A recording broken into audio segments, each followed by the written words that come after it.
Bonjour à tous, donc je suis en meeting, comme vous le voyez, pour mon nouveau ministère des réseaux sociaux. Non, je rigole, c'était une blague. Je suis en immersion aujourd'hui, 24 heures avec Valérie Pécresse, et je suis dans son QG, je vais vous montrer les coulisses, et on ira aussi à Brive-la-Gaillarde pour la suivre sur le terrain. Sortie de champ. Merci à notre partenaire Cap Finance. Devenez conseiller indépendant, rejoignez Cap Finance, leader de la gestion de patrimoine en France, dans le domaine de l'assurance vie, épargne et retraite.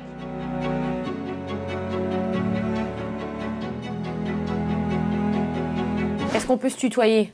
Ah, mais j'ai le tutoiement facile. Donc, on est Jens, je suis d'accord pour te tutoyer, Magali. Ah, merci, c'est gentil. Donc, du coup, Valérie Pécresse, elle est comment ? Elle est facile d'accès et parfois, ça ne se voit pas à l'écran. Parce qu'une caméra, ça fige. Les gens, ça les bloque parfois. Bon. Mais dans la vraie vie, elle est comme toi tu es, comme la plupart de ceux qui nous regardent sont, c'est-à-dire accessible, sympa. On peut échanger avec eux, on peut les contredire. Franchement, elle est cool. Et c'est quoi le rôle du directeur de com ? Qu'est-ce que tu fais exactement ? C'est quoi ton travail ? Alors, moi, je fais plein de choses différentes. Par exemple, on a des porte-paroles. On a des gens qui vont dans les médias pour défendre Valérie, pour porter ses idées. Et mon but, c'est de faire en sorte qu'ils disent pas de bêtises, si possible, et qu'ils disent les trucs les plus efficaces possibles. Donc, en fait, on se coordonne, on se parle tous les jours, et on leur dit, par exemple, le message du jour, c'est ça. Il faut insister sur telle proposition ou attaquer tel adversaire sur tel truc qu'il a mal fait. Bon. Ça, c'est une première chose. Donc, tu les formes ?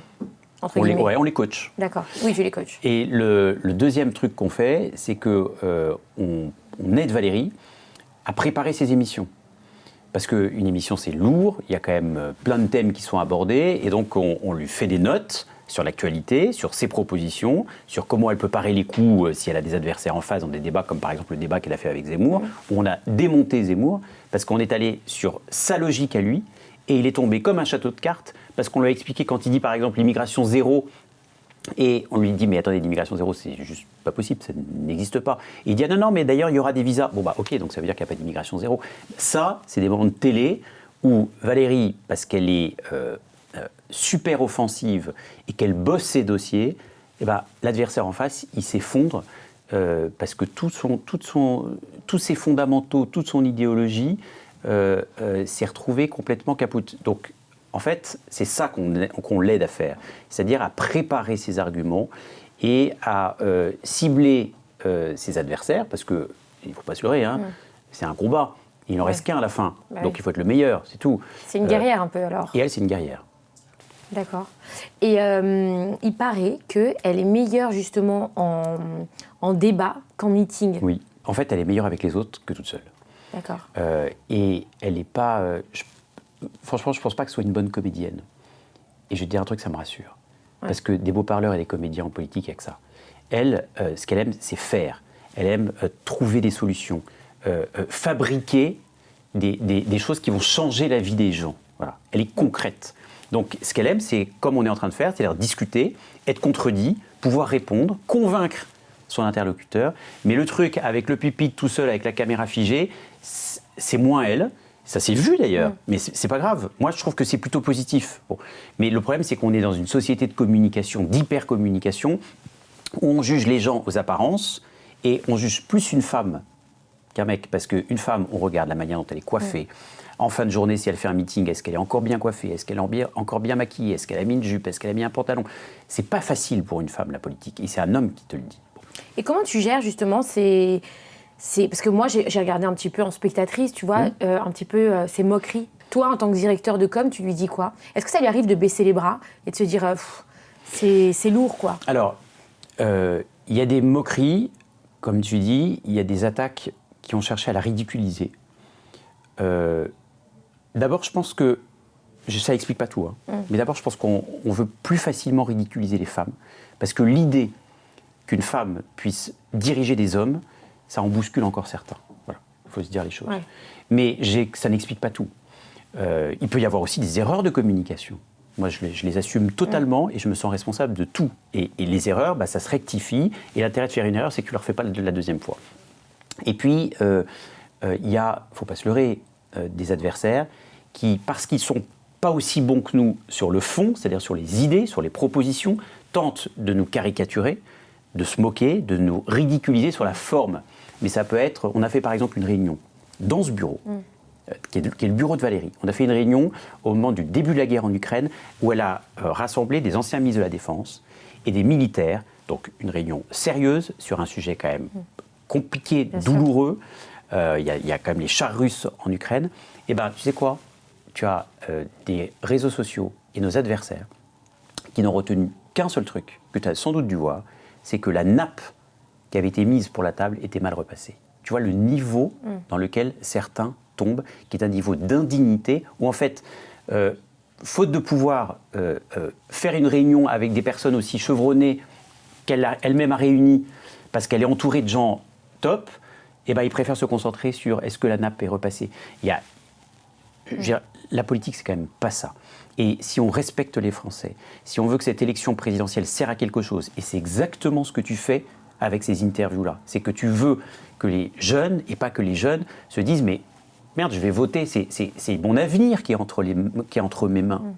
Donc là, ça vaut le coup de se concentrer sur autre chose que sur la question de savoir si une nappe est repassée et sur ce qui se dit, sur les gens qui entourent Valérie, sur sa combativité, sur son caractère, sur est-ce que, si elle est à l'Élysée, elle sera une présidente dynamique, offensive, inventive, et est-ce qu'elle sera une présidente pour tous les Français, ou est-ce qu'elle fera comme Éric Zemmour ou comme Marine Le Pen, c'est-à-dire exclure certains Français parce qu'ils vaudraient mieux que d'autres. Elle n'est pas comme ça. Elle est super. Moi, je le vois en tant que présidente de la région Île-de-France. Elle est rassembleuse. Et c'est ça aussi que j'aime chez elle. Éléonore, du coup, c'est quoi le QG ? Parce que là, on est dans le QG, mais ça veut dire quoi, QG ? Alors, QG, c'est les initiales du quartier général. Ah ouais, c'est la guerre, quoi. Pas la guerre, mais une campagne, comme te l'a dit Geoffroy tout à l'heure, c'est un moment, déjà dans une vie, dont on ne vivra pas beaucoup, des campagnes présidentielles, et puis c'est un moment où tu sais que tu es à 150%, que pas de week-end, machin, tu comptes pas tes heures, mais parce qu'on a un certain laps de temps pour aller convaincre les gens, aller leur dire pourquoi nous, on peut changer leur vie. Tu lui as rendu hommage ou pas ? Tu parles de mon magnifique chemise rose, c'est pas ça drôle. Venez là, oh. Qu'est-ce qui s'est passé? Oui, une sorte d'attaque. Ah ben monsieur Asselin, vous aussi. Et ben voilà, nous sommes baptisés. Valérie s'est pris la poudre rose sur la tronche. D'ailleurs, le président de la CPME s'en est pris plein la tronche aussi. C'est une femme de dialogue, on l'a vu tout à l'heure, elle aime parler avec les gens, elle aime comprendre. C'est une scolaire, elle aime comprendre les choses. Et on a demandé à parler avec les deux militants d'un groupe révolutionnaire qui sont mineurs, je crois. Qui sont mineurs. On a voulu savoir, on a voulu comprendre pourquoi. Elle leur a dit maintenant, vous êtes là, je suis là avec vous, vous avez capté mon attention, c'est un peu de le dire. Qu'est-ce que vous voulez ? Pourquoi vous militez ? Qu'est-ce que vous attendez de nous les politiques ? Qu'est-ce qui vous rend aussi en colère pour en arriver à un geste comme ça ? Et les mecs nous ont dit, on fera pas de commentaires. Ah mais c'est un prix QG, ça veut dire ouais, c'est alors bonjour. Là, on a fait un truc hier, donc il y a encore les des jeunes panneaux. en plus. C'est des jeunes qui sont là pour toi, Magali. Wow. Vous êtes des militants. C'est ça. Ouais. Bénévoles. Oui. Donc vous luttez toute la journée, enfin vous militez pour faire quoi en fait ? C'est quoi un militant ? Alors un militant, c'est celui qui va tracter le matin pour promouvoir les propositions de Valérie. Ah donc tu vas dans la rue, tu donnes les prospectus. Ouais. Okay. Donc on va dans les gares, on va dans les bouches de métro, le week-end on fait les marchés. Et comment ils vous parlent les gens ? Ils sont sympas ou des fois ils vous agressent ? En général, l'accueil est plutôt bon, hein. Mais c'est vrai qu'on est à portée de baffe, on voit tout, mais en général, les gens sont plutôt bienveillants. À portée de baffe. C'est quoi ça ? C'est-à-dire qu'en fait, on peut avoir des réactions qui sont un petit peu violentes, on va dire. En fait, ça dépend aussi des quartiers. Quand en fait, les gens ne partagent pas les idées, il y en a certains qui n'hésitent pas en fait à nous le faire savoir et de parfois être violents. Alors dans les paroles, mais aussi on a eu des exemples avec des militants qui se sont pris des baffes. Ah ouais. Donc d'où l'expression en fait, Grenoble récemment. Moi ça m'est jamais arrivé. Mais moi ils ont été violents en parole, mais j'ai pas eu de geste physique pour l'instant. D'accord. Et on touche du bois. Mais vous continuez, ça vous freine pas quoi ? Ben non, parce qu'on est là pour ça nos nous idées. fait rire. Déjà ça nous fait rire parce qu'on est entre nous. Il y a aussi un vrai esprit de camaraderie entre nous. Ce qui fait qu'on n'a pas envie de lâcher, au contraire, ça nous fait rire, ça fait d'expérience, ça fait d'histoires à raconter, donc c'est presque l'inverse, ça nous motive plus qu'autre chose en fait. Et pourquoi Valérie Pécresse alors ? Pourquoi elle ? Première femme présidente de la République. Ah, si tu veux, je suis là. Qu'est-ce qu'elle a de plus que les autres ? Déjà, elle est active, elle va au contact. Depuis ça fait 3 mois qu'elle voyage dans toute la France, qu'elle va voir les gens, qu'elle s'intéresse vraiment. Et du coup, c'est pas un effet il n'y a pas un effet démago qu'on aurait pu voir avec d'autres candidats en disant oui je suis là, mais au final les personnes les voient et personne ne se rend compte qu'en fait qu'ils sont engagés dans la campagne. Non, elle va voir les gens, elle a vraiment à cœur en fait l'intérêt des Français, parce qu'il n'y a pas que ces militants. Enfin, le but c'est vraiment d'aller parler à tous les Français. Des fois vous rencontrez les militants, enfin les jeunes militants actifs des autres partis politiques. Bien sûr. Bah, sur les Sur les marchés, ça arrive notamment. souvent. Sur les marchés, ça arrive souvent. Ah ouais, sur les marchés vous tombez en face. Oui, c'est sûr. Alors là, Souvent, même. imaginez vous tombez en face de ceux d'Éric Zemmour, il se passe quoi? Alors, Un Valentin en face d'un Stanislas. Ça nous est déjà arrivé. Ça nous est déjà arrivé et en fait, alors. J'ai pas l'impression que nous on aille chercher la confrontation parce qu'au final, c'est pas notre but. Après, ceux de Génération Z ont tendance à être un peu plus agressifs. Et du coup, par exemple, quand on est en train de discuter avec une personne, ils vont revenir en disant Madame, vous vous trompez. Ah d'accord, donc ils rentrent dans vos discussions. Ils rentrent dans les discussions. Après, et bah oui, forcément ça. Forcément, nous, on n'est pas là. Ça rend ouf, il a dit. C'est ça, tu vois. Il vient de te piquer ton client. C'est un peu ça. On arrive à convaincre les gens et puis après ils arrivent et en fait on se dit mais enfin non. Laisse-moi finir de parler. C'est ça. C'est quoi votre rapport aujourd'hui dans cette campagne avec les réseaux sociaux, vous qui êtes jeunes, etc. Est-ce que vous avez l'impression que dans cette campagne, les réseaux sociaux sont beaucoup plus présents, par exemple? Ah oui. Oui, carrément. Déjà, avec la campagne d'Éric Zemmour se fait sur les réseaux et du coup nous on est là pour faire de la riposte et pour leur montrer en fait qu'ils ont beau crier sur tous les toits que ce sont les meilleurs, au final derrière il n'y a pas de fond et du coup nous on est là pour mettre l'église au milieu du village et leur dire écoutez quoi. Écoutez, c'est pas non mais c'est vrai, on est là pour remettre les idées en place et pour leur dire qu'en fait ils se trompent parce que de temps en temps en fait ils sont ils disent toujours la même idée et derrière en fait il n'y a pas de fond. Nous c'est ce qu'on en fait c'est des bots en fait, c'est vraiment réponse à chaque commentaire mais la même réponse. Au final on se rend compte que c'est pas. Est-ce que vous les trouvez pas plus modernes cette année? Les candidats à la présidentielle du coup et tout ce qui se passe aujourd'hui sur les réseaux et puis du coup leur puissance de communication parce qu'on va pas se mentir c'est devenu des influenceurs hein. Mais des influenceurs décisionnaires c'est encore plus gros parce que quelque part ils ont une communauté très comme vous qu'ils ont réussi à influencer et qu'ils ont embarqué avec eux. Donc c'est énorme, donc pour moi j'appelle ça des influenceurs, mais ils ont aussi ce pouvoir du coup de décision de par leur métier et leur position aujourd'hui qui fait que c'est puissant aujourd'hui. Mais le fait de les voir comme ça si actifs sur les réseaux, j'ai l'impression que ça a pris une autre tournure dans la campagne. Ce qui est sûr, c'est que je pense qu'en 2022, quand on ambitionne en tout cas de faire de la politique, on n'a pas d'autre choix que de se faire aux réseaux sociaux pour plusieurs raisons. Parce que déjà, premièrement, oui, les réseaux sociaux ont une place beaucoup plus importante dans la politique et dans la campagne aujourd'hui, mais parce qu'ils ont aussi une place beaucoup plus importante dans nos vies, tout simplement, de tous les jours.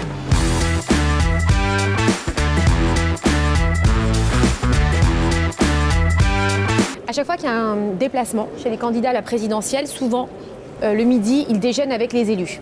C'est-à-dire les maires, c'est ceux qui ont signé pour qu'ils aient les 500 signatures pour le parrainage, vous savez, pour qu'ils deviennent candidats à la présidentielle. En général, ces repas sont complètement fermés.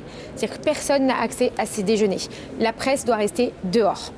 Et là, en exclusivité, je vous montre la table. On a eu le droit de rentrer. On y va. Donc là, elle en profite, en fait, si vous voyez, elle est en train de remercier les élus qui l'ont parrainée et elle est en train de les retrouver, de discuter un petit peu avec eux, etc. Et elle va déjeuner avec eux. Donc vous voyez, c'est que des maires, en fait. Incroyable. Ah, il y a les conseillers départementaux aussi. Et ça, c'est la place de Valérie Pécresse. Vous êtes le community manager de Valérie Pécresse. Exactement. C'est vous qui gérez ces réseaux? Oui, principalement en déplacement. Okay. On a quelqu'un qui nous aide aussi au QG à Paris. D'accord. Mais moi, je m'occupe de ça vraiment en déplacement toute la journée, sur le terrain, dès qu'elle fait un événement, une audition, un déplacement sur le terrain. Est-ce qu'elle a son compte Instagram sur son téléphone ou pas? Alors, elle a surtout son compte Twitter. Ah ouais? Elle a un gros prisme Twitter, donc elle voit ce qu'on fait, elle regarde. D'accord. Elle nous appelle pour nous engueuler si elle aime pas ce qu'on fait. C'est vrai?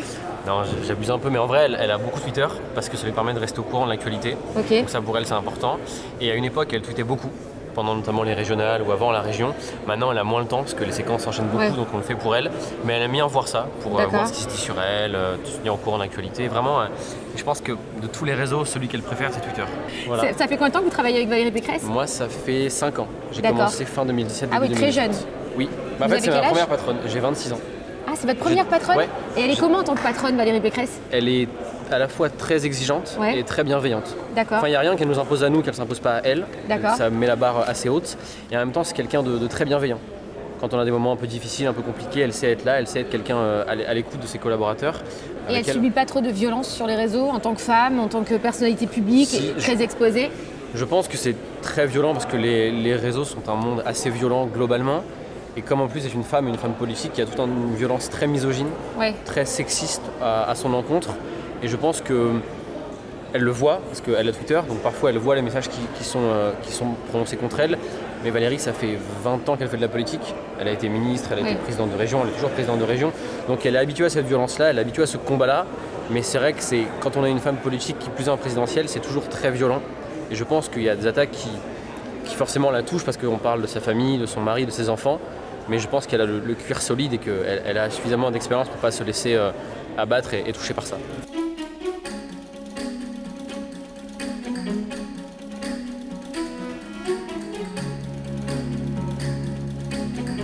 Il paraît que vous avez une passion pour la Russie. C'est ma première question, avec les événements, ce qui se passe en ce moment. Du coup, est-ce que c'est toujours le cas? Comment vous vous sentez par rapport à la Russie? Je pense qu'il faut déconnecter complètement le peuple russe de Vladimir Poutine. Vous savez, quand j'étais jeune, j'ai appris le russe. J'ai appris le russe parce que j'avais une passion pour la littérature russe, les films russes, Docteur Zhivago. Et je suis allée en Russie. Et à l'époque, c'était la Russie communiste. Et moi, j'étais tout sauf communiste, j'étais gaulliste. Et donc, déjà à l'époque, j'avais eu un problème avec le régime russe. Parce que c'était un régime extrêmement autoritaire avec de la propagande. Et puis, le pays était vraiment rationné. Il y avait à l'époque des queues dans les magasins. Enfin, la fin de l'Union soviétique. Et puis, je suis revenue. Je suis revenue à l'ambassade de France à Moscou.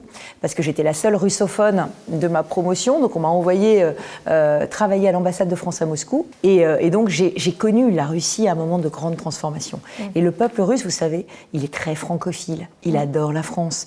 Il adore les poètes français. On parlait français à la cour des tsars il y a des siècles.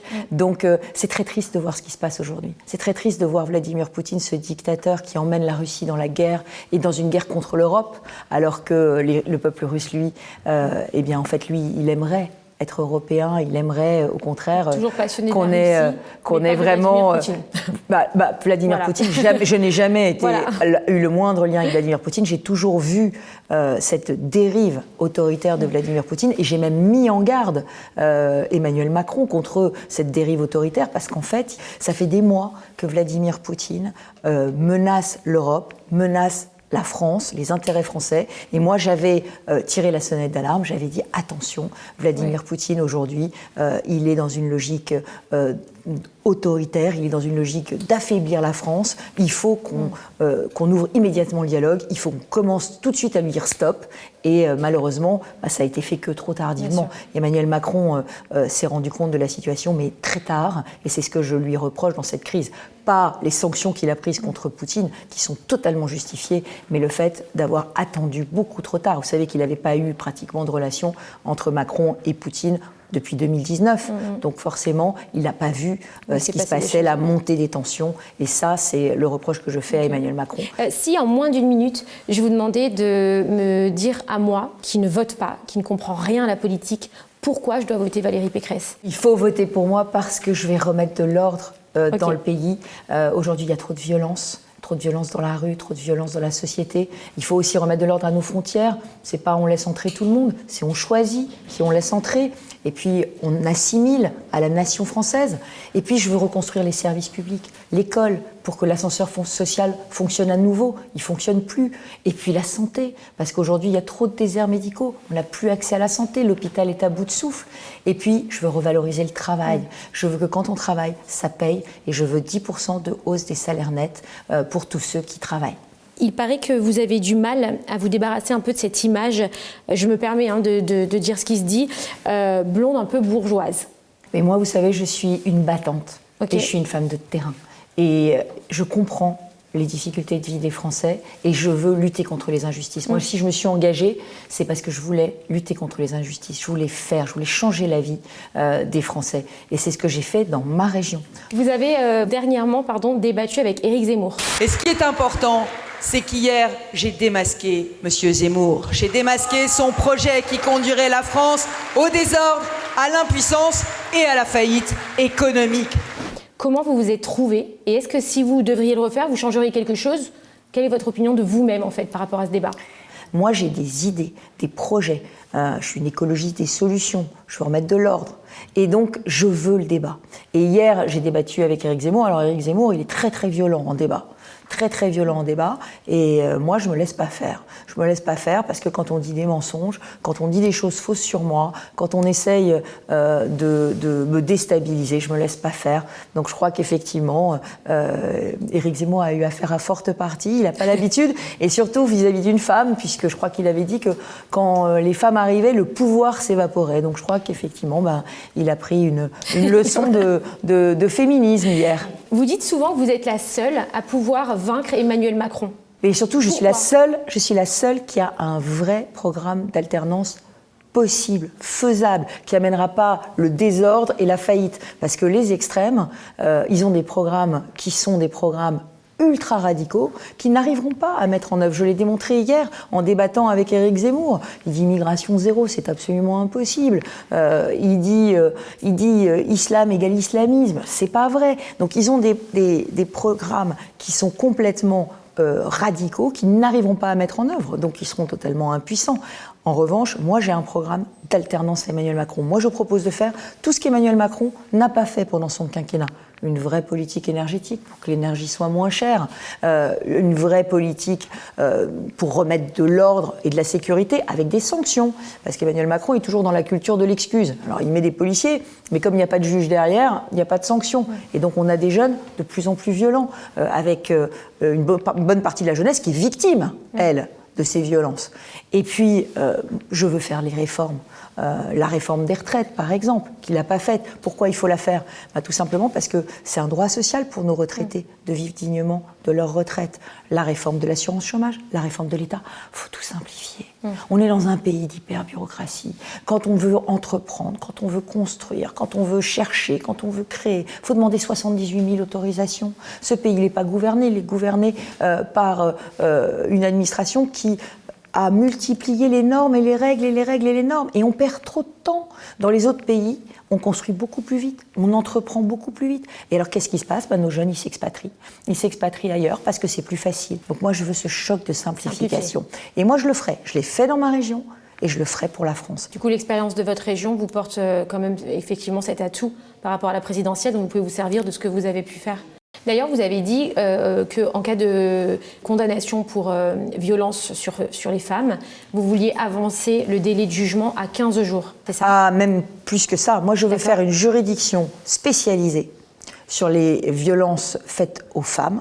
Et je veux qu'on puisse, dans les 72 heures, instruire et dans les 6 jours, prononcer les ordonnances de protection. Et je veux aussi qu'on utilise ce qu'on appelle les bracelets anti-rapprochement. Parce que aujourd'hui, ça existe, les bracelets anti-rapprochement, mais on les met aux hommes une fois qu'ils sont condamnés.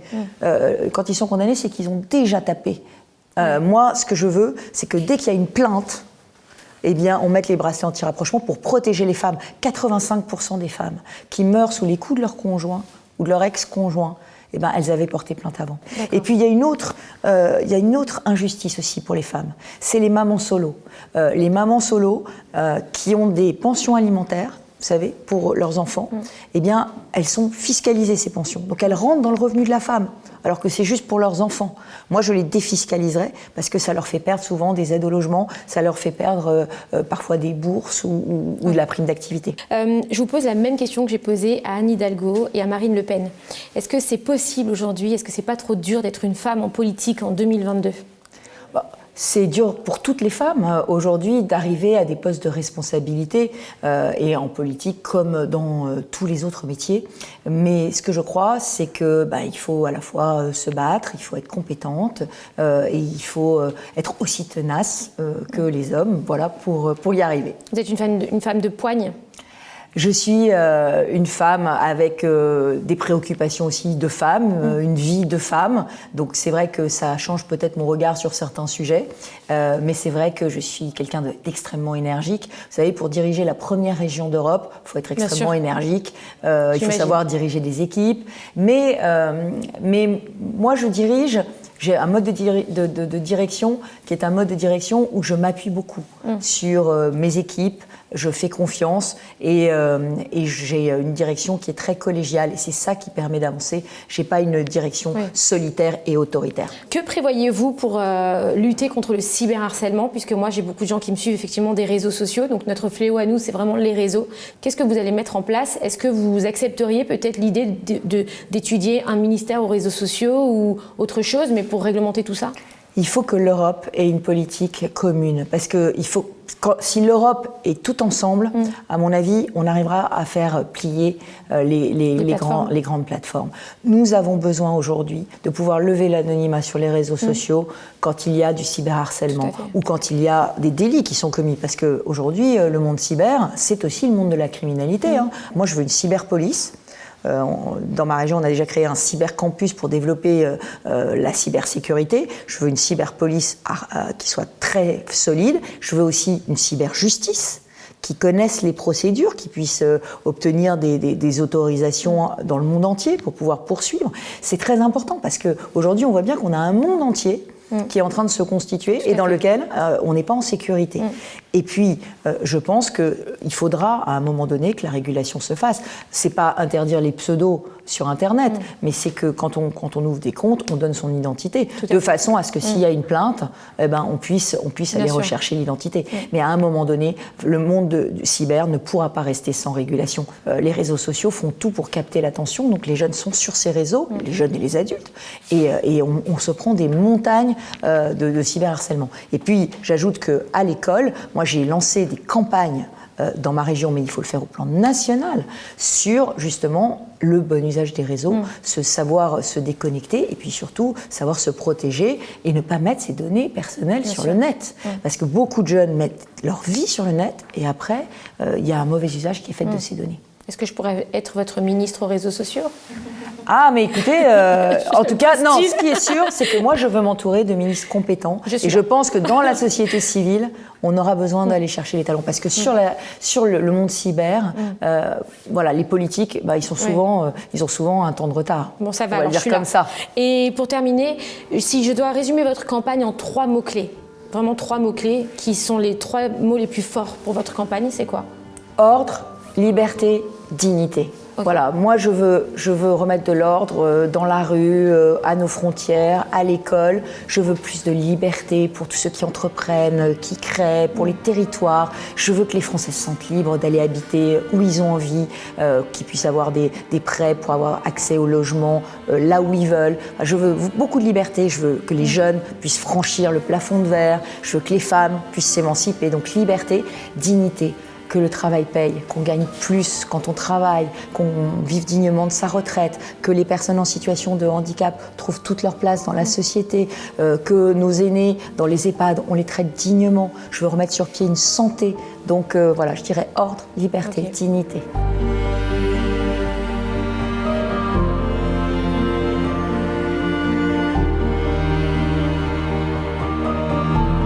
J'ai une bonne nouvelle. La droite est de retour.